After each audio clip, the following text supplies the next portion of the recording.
네, 안녕하세요. 2차전지에 올인을 하고 있는 권현이라고 합니다.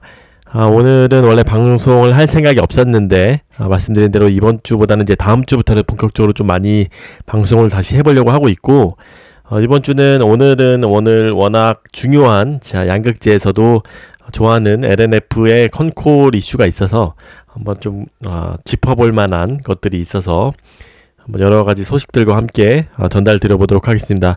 일단은 하기에 앞서서 좀 주가를 간단히 한번 살펴보면은 역시도 오늘 에코프로비엠하고 에코프로 주가가 완전 또 하늘을 치솟았습니다. 거의 오늘 14만 3천원까지 갔었습니다. 와, 오늘 뭐 5, 6%씩까지 슈팅이 나왔는데, 거기에다가 오늘 주인공 또 나노신소재입니다. 나노신소재, 에코프로 그룹, 금양 뭐 이런 것들이 다 전체적으로 좋았습니다. 이제 오늘 엔솔이 거의 3, 4%씩 이상씩 빠졌음에도 불구하고 이런 특정 종목들에 대해서 조금 많이 오르는 종목들이 있었습니다. 역시 여러분들도 많은 분들이 이렇게 얘기하셨습니다. 포스코 케미칼이 갔을 때 이거 너무 LNF하고 에코프로비엠이 안 간다라고 많이 질투 섞인 반응을 많이 하셨는데, 에코프로비엠이 진짜 초단기로 슈팅이 나오고 있습니다. 거의 10만원에서 40% 가까이 급등을 했다라고 볼 수가 있을 것 같아요.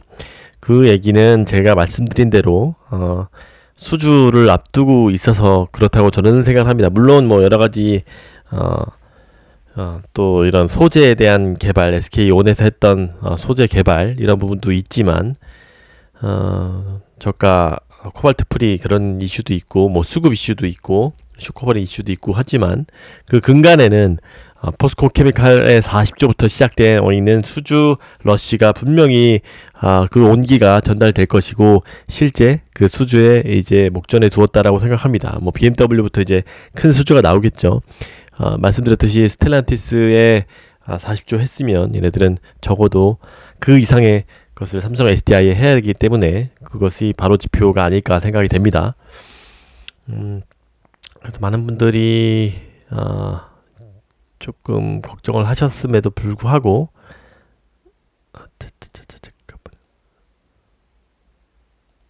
죄송합니다. 오늘 컨콜 이야기를 좀 먼저 해보도록 합니다. 여기에서 특징적인 것은 오늘 이번에 실적에 대해서 26년도에 대해서 이번 기본 말씀드리기 전에 얘네들은 사실 굉장히 보수적으로 발표를 합니다. 그런 특징은 이게 감안해 보시고 이걸 들으셨으면 좋을 것 같고, 그럼에도 불구하고 이게 보수적으로 얘기한다는 것은 더 추가적으로 증가를 할 수 있다라고 생각을 합니다. 얘네들의 오늘의 사실 좀 어그로 타이틀은 해외 테슬라 직납이 최소 연 5조 이상은 될 것이다 라고 좀 만들어 보려고 하고 있어요. 이런 여러 구독자분들의 팔로우를 위해서 좀 어그로라고 해도 좀 이해를 해주시면 좋겠습니다.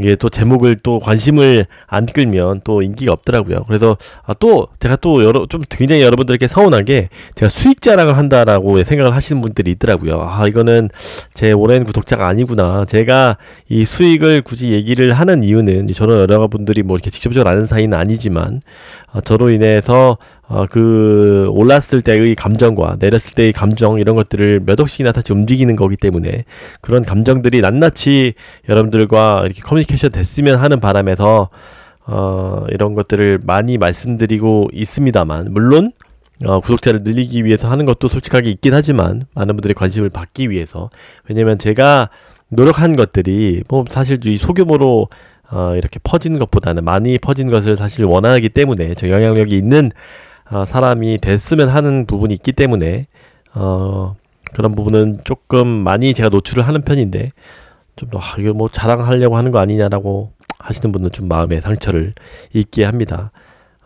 또한 이제 나중에 그런 분들 말고 좀 제가 계속 충성 팬분들께서는 따로 뭔가 프라이빗하게 좀 정보, 제가 생각하는 것들을 더 지금 텔레그램보다 좀 더 많이 확대해서 좀 제공해드렸으면 더 뭔가 주담 대화라든가 그런 민감한 것들은 또 오픈하기 어려운 것들이 있는데, 그런 부분은 좀 더 따로 한번 제공해드리면 어떨까 라고 생각하고 있는데, 그때 뭐 3월 이후로 좀 더 한번 생각을 해보겠습니다. 다시 원점으로 돌아와서 처음으로 캐파에 대해서 26년도에 대해서 구체적으로 이야기를 했습니다. 26년도 중요한 부분만 찝어서 얘기하겠습니다.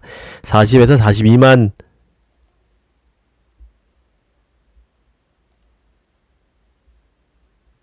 죄송합니다. 이 글자 제발 보고 있는데 이 처음으로 그 구체적인 캐파에 대해서 이야기했습니다. 26년도 40에서 42만 톤 해외에서 원래 기존에는 5에서 10만 톤이라고 했지만 구체적으로 10에서 13만 톤 이렇게 얘기가 나왔습니다. 그래서 맥스 43만 톤 정도를 예상하면 좋을 것 같고 뭐 42만 톤.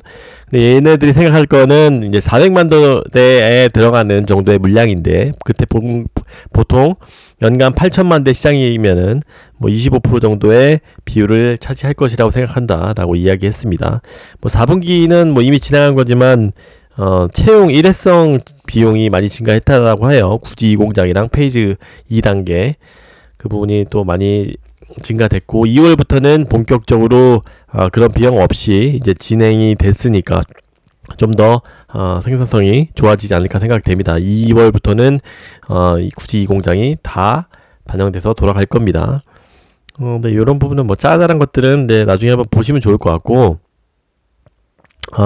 이제 이 부분은 또 중요한 내용입니다. 95에서 97% 이게 하이니켈 양극재를 얘네들이 양산입니다. 개발이 아니라 테스트가 아니라 양산이 올해 하반기에 순조롭게 진행 중일 것이다.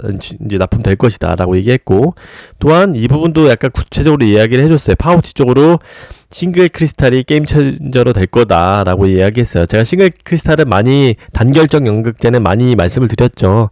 사실 파우치 쪽에도 이렇게 97%의 하이니켈이 들어가면 좋겠지만 사실 기술력으로 봤을 때는 원통형보다는 파우치 쪽이 더 에너지 덴시티가 굉장히 제일 좋죠.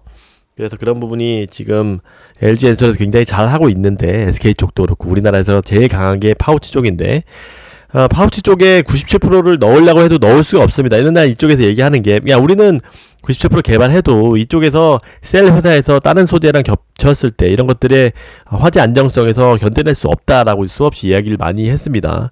그래서 제가 이제 기술적인 부분은 사실 좀 그동안에 좀 요즘에는 사실 기술보다는 이런 공장 캐파라든가 이런 자금 캐파, 원자재 이런 것들에 좀 더 연동이 많이 되어 있는 그런 시장이기 때문에 이런 기술적인 부분은 예전에는 굉장히 많이 언급드렸지만 최근에는 많이 못 드렸지만 기술력적인 부분은 사실 LNF가 거의 에코프로비엠하고 두 업체가 탑이라고 볼 수가 있습니다. 포스코 케미칼은 좀 더 기술력은 낮아요. 확실하게. 그러나 말씀드렸듯이 원자재나 그런 부분에 자금적인 부분에 있어서 훨씬 더 이 메리트가 있어서 요즘에 더 각광을 많이 받았고요. 많은 분들이 포스코 케미칼을 아쉬워했었지만 나머지들도 다 따라갈 겁니다. 아무튼 다시 돌아와서 파우치 쪽은 그런 것들이 하이니켈이 이제 소화하기가 힘든데 싱글 크리스탈 단결적 양극재들이 얘네들이 굉장히 잘합니다. LNF가 그런 쪽에 있어서 특화되어 있는 기술을 가져가 있기 때문에 그런 쪽에 있어도 양산을 할 것이다. 이게 뒤에도 예약이 나오지만 이런 최종적으로 엔드 유저 단에서 현대차 쪽에 들어갈 것이 강하게 예상이 되고 있습니다. 좀 제가 생각했을 때는 지금 SK온 쪽이 좀 더 강할 것 같아요. 원래는 제가 이 컨콜 전에는 SK온보다는 LG 에너지 솔루션 쪽으로 좀 더 포커싱 되지 않을까 생각했는데 오늘 좀 듣고 나서는 SK 쪽의 물량도 30%가 있기 때문에 이런 쪽에서 현대차 물량이 그쪽으로 갈 것 같다라고 생각이 됩니다. 또 이거는 말씀 한번 드려보도록 하고요. 어쨌든 파우치 쪽으로 싱글 크리스탈이 납품이 될 것이다 라는 것이 좀 더 구체적으로 이야기가 나왔습니다. 그래서 뭐 최종 OEM 계약이 원래는 작년 말에 다 된다고 했는데 왜 이렇게 늦어졌냐 라고 했을 때 좀 더 딜레이 돼서 작년에 발표를 못했다, 올해 할 거다 이런 얘기하고 있고 거의 뭐 다 똑같은 이야기입니다. 사실 IRA 법안 주요 골자들, 저희가 제일 궁금한 레드우드 이런 것들은 IRA 법 이후에 3월에 그 발표되고 나서 그런 것들이 비즈니스 모델에 그것 따라 연관이 되어 있기 때문에 그런 부분에 있어서 3월 이후에 크게 발표를 하겠다라고 이야기를 했어요. 그 다음에 또 좀 더 구체적인 이야기들을 한 것은 또 처음에 이게 있습니다. 매출입니다. 제가 오늘 빨리도 텔레그램에 말씀드렸지만 23년 7조, 24년 10조, 25년 17조, 26년 26조. 엄청납니다. 얘네들이 에코프로비엠하고 비교했을 때도 이 물량적인 부분은 당연히 조금 적고, 이거 비교해 보시면 좋을 것 같아요. 매출적인 부분도 27년인가요? 27년에 뭐 26년에 30조 정도 예상을 했던 것 같은데, 요거는 비교해서 제가 한번 표를 올려도록 하겠습니다. 그래서 구체적으로 캐파와 이런 매출에 대해서 26년까지도 제시를 했다라는 데 의미가 있습니다. 어느 정도 여기 캐파를 보시게 되면은, 이거는 이게 보시면 양극재 업체 캐파가 이게 조금 내일 리포트들이 좀 새로 나올 여지가 있어요. 기본적으로 LNF가 사실 좀 제일 평가받지 못한 게 미국에 대해서 물량이 어느 정도 예상은 됐지만 얘네들이 확정을 안 해주니까 이런 것들에 대해서 리포트로 당연히 예상치로 리포트를 쓸 수 없잖아요. 그런 것들에 있어서 얘네들이 26년도에 30만 톤에서 40만 톤 이상이 43만 톤 이렇게 되니까 이만큼 정도 좀, 얘네들도 포스코 케미칼도 좀 더 상향 되겠죠. 이게 에코프로비엠은 거의 50만 톤, 그 다음에 27년도에는 62만 톤인가요? 뭐 어쨌든 이렇게 차이가 나는데, 조금 이제 객관화된 수치가 나올 것이다. 그래서 LNF의 컨센이 좀 매출이 올라갈 여지가 있습니다. 나머지들도 올라가긴 하겠지만.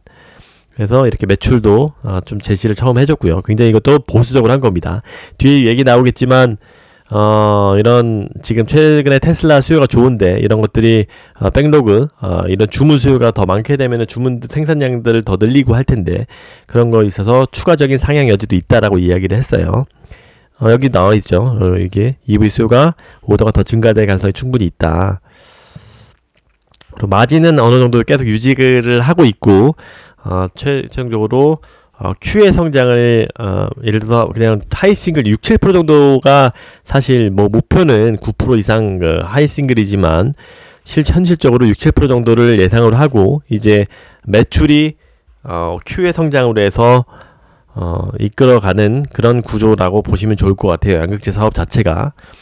거기에다가 이번에 환율도 조금 올라가고 있죠. 많은 분들이 환율 올라간다라고 걱정을 하시지만 2차전지에는 더없이 좋은 영향이 있긴 합니다. 물론 단기적으로 주가 수급은 조금 오르면 외국인들이 들어오기가 부담스럽겠지만, 실적 측면에서는 이렇게 환율이 어느 정도 유지 또는 조금 올라가는 건 나쁘지 않습니다. 그래서 2월, 3월부터 조금 이런 1분기 실적 그렇게 좋지 않을 것 같다고 해요. 근데 2분기부터는 좀 환율 효과 플러스 Q의 성장 이런 것들 때문에 더 본격적으로 좀 더 올라가지 않을까 생각이 되고 있습니다.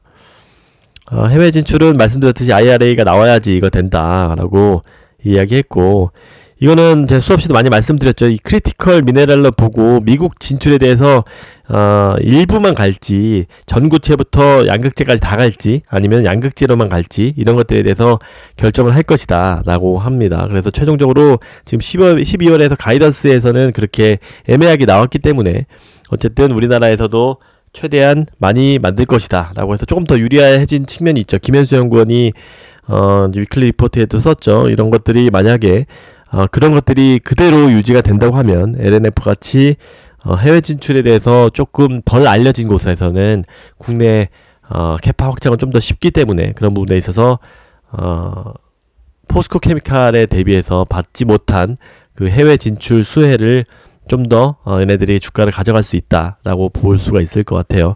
물론 제가 또 누누이 말씀드렸듯이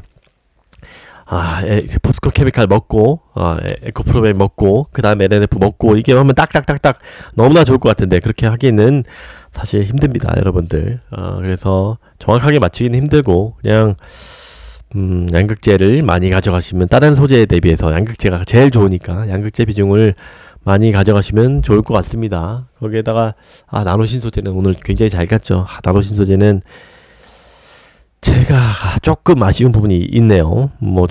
계속 부러워하지 말라고 제가 수없이 많이 말씀드렸지만, 좀 부끄러운 이야기지만, 아무튼 한국기에도 생산 기지가 많이 설립될 것이다. 이 LNF 뿐만이 아니라 그렇게 이야기를 하신 것 같아요. 중장기 자금 조달 문제는 큰 문제가 없을 것이다. 지난번 컨콜에 이야기했듯이 자사주를 활용해서 우려하는 것만큼 전혀 문제가 없다. 이 자신감을 이야기를 했고요. 보통 이 중국하고 독일 비중을 물어보셨던 것 같은데, 난지공에서 7-80%가 유럽, 20% 정도가 중국에서 나오는 수요라고 보시면 좋을 것 같아요. 이제 거의 다 롱레인지 쪽인데, 그죠? 이런 스탠다드 이런 거 아닙니다. 롱레인지 쪽인데, 이런 비중은 이 정도 될 것 같다.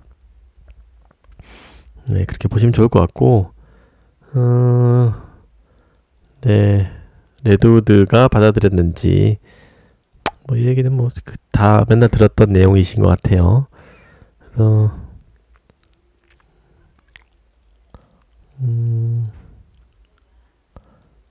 네, 보통, 그리고 LFP에 대해서도 이야기가 나왔는데, LFP가 LNF에서 굉장히 준비를 잘 하고 있고, 복수의 요청을 받았고, 이, 캐파도 42만 톤에, 있는 것들이, LFP를 빼고 이야기를 한 거기 때문에, 이런 것들이 좀 더, 수주를 많이 받는다거나 하면은, 좀 더 커질 영향이 있습니다. 그래서 고객들의 문의가 굉장히 많다라고 이야기합니다. 그리고 또한 뭐 13만 톤 지금 미국이 만약에 최종적인 법안이 뭔가 한국에서 다 짓는다고 해도 그런 결정이 나오게 되면은 한국에만 짓겠냐라고 물어봤을 텐데 이런 것들은 그거는 상관없이 미국도 무조건 가긴 간다. 그런 것들이 JV가 될지 단독 진출이 될지 그런 건 모르겠지만 무조건 간다라고 이야기를 했습니다. 무조건 JV가 될 겁니다. 일단은 미국은. 왜냐면 지금 제가 텔레그램에도 말씀드렸지만 워낙 지금 다 이미 걔네들이 다 2조 원 정도의 레드우드가 미국에서의 대출도 이미 다 받아놓고 다 준비를 해놓고 세팅을 하고 있어요. 이런 것들이 선결 조건이 안 되면 LNF에서 양극재를 같이 안 만들어주면 그 금액도 다 받을 수가 없을 거예요. 그래서 이거는 다 미국 국가적으로도 엄청나게 그 소재 내재화 부분에 있어서는 자기네 나라에서 만드는 거는 너무나 강조가 되고 있기 때문에 더더욱 자기네 회사들이 어느 정도 지분을 태워서 한다라는 것은 너무나 중요한 이슈이기 때문에 무조건 될 수밖에 없을 겁니다. 거기다 이미 다 파나소닉하고도 MOU도 체결해놨고 지금 얘네들이 LNF랑 안 하게 되면은 지금 잃는 것들이 너무나 많고 밑에 수반되는 작업들을 이미 다 너무나 해놨습니다. 이런 것들을 1년 가까이 돼서 지금 미국과 미국 재무부에서 이 재무분지는 아니지만 2조 가까이 받는데 얼마나 힘들었겠습니까? 이런 검증 작업들을 다 할 텐데 아무리 중요한 회사라고 해도 그런 것들이 이미 다 세팅이 되어 있다. 그래서 무조건 할 거다라고 볼 수가 있을 거고요. 이거죠. 여기에 이게 또 중요한 얘기입니다. 하이니켈이 향후에 SK하에 좀 더 관여가 될 것이라고 생각하는 게 SK 쪽에 포드나 될지 현대차가 될지는 모르겠지만 아마 이 현대차가 좀 더 가능성이 높습니다만 최종적으로 25년도 기준 20% 30%가 OEM 이게 20%입니다. SK의 20% 그 다음에 LG 엔솔에 50% 나간다고 합니다. 이런 것들을 역산해보면 이 매출에서 역산해보면 OEM의 25년도 기준에서 5조 이상이 되는 거기 때문에 연 5조 이상의 잭팟 계약이 이제 지금 포스코 케미칼이 연 4조 정도잖아요. 40조에 10년이니까 그래서 연 4조 이상의 OEM이랑만 했을 때 5조 이상의 계약이 터질 것이다 라고 생각을 합니다. 1년 동안이나 품질 테스트 했으니까.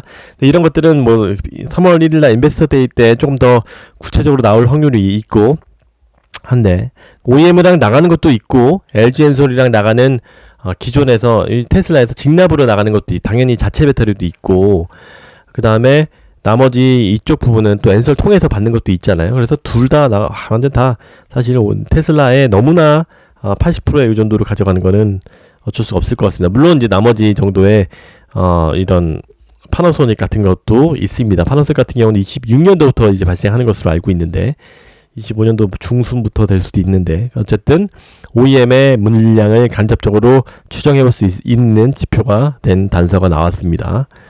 네, 그리고 이 원통형의 장점은 규격이 똑같기 때문에 다양하게 쓸 수 있다. 만약에 모델 Q 같은 게 나오면 그런 것들에 쓸 수 있지 않을까 하는 이야기도 나왔고요. 이게 주변 소식처럼 잘 될 것 같다. 이건 공시 이야기라서 또 따로 얘기는 못 해줬지만 이런 쪽에 엔솔, 파나소닉, 테슬라 쪽에 추가 수주가 나올 겁니다. 이거는 저 양극재에 공통적으로 적용되는 이야기입니다. 이제 포스코 케미칼 뿐만이 아니라 에코프로비엠도 분명히 나올 것이고 NNF도 분명히 나올 것이고 요거에 해당되는 캐파의 수주 공시는 다 똑같은 거니까 결국은 다 좋은 뉴스라고 볼 수가 있을 거라고 수없이 많이 말씀드렸습니다. 그래서 뭐 중장기적으로는 하이싱글 목표로 하지만 60% 정도가 현실적인 목표인 것 같고요. 이거는 사실 이게 포드 아직 이거 확정적이어서 제가 말씀을 드릴 건 아니지만 이런 것들이 조금은 악재로 될 수 있는데 한번 좀 지켜봐야 될 것 같습니다. 쉽지는 않을 것 같아요. 최종적으로 이제 이야기가 좀 픽스가 되면은 한번 이 부분은 얘기를 했으면 좋겠고, BMW 주요 경영진이 다음 주 삼성 SDI에 헝가리 공장 방문한다. 이런 거는 얘네들이 분명히 하이니켈의 에코프로비엠의 물량을 또 이제 주문을 하겠죠. 이런 것들이 다 속속들이 세일 발표가 되면 양극재 주문도 하고 나머지 소재들도 다 주문을 할 겁니다. 아무튼 제가 말씀드린 것처럼 이 포스코 케미칼의 이 수주 소식을 듣고 나서 이 배터리 2차 전지에 특히 양극재를 중심으로 수주 르네상스가 다시 화끈하게 올라올 것이라고 예상을 드렸는데 완전히 최근에 주가가 완전히 화려하게 2차 전지가 다 신고가를 쓰면서 복귀하고 있습니다. 이제 물론 내일 CPI 지수가 어떻게 되냐에 따라서 조금씩은 또 잠깐 진정되고 또 그 후에 갈 수 있겠지만 이 큰 흐름을 피할 수는 없다라고 생각을 하고 있습니다. 그래서 저 역시도 굉장히 수익을 자랑하는 것이 아니라 또 한번 다시 말씀드리지만 이 만끽은 하고 있고 기쁜 마음으로 3월에 또 많이 이제 수주 소식들이 터질 텐데 그거를 좀 기다리고 있습니다. 오늘 말씀은 이 정도로 드리고 제가 다음 주에 좀 본격적으로 방송을 많이 해보도록 하겠습니다. 감사합니다. 안녕히 계세요.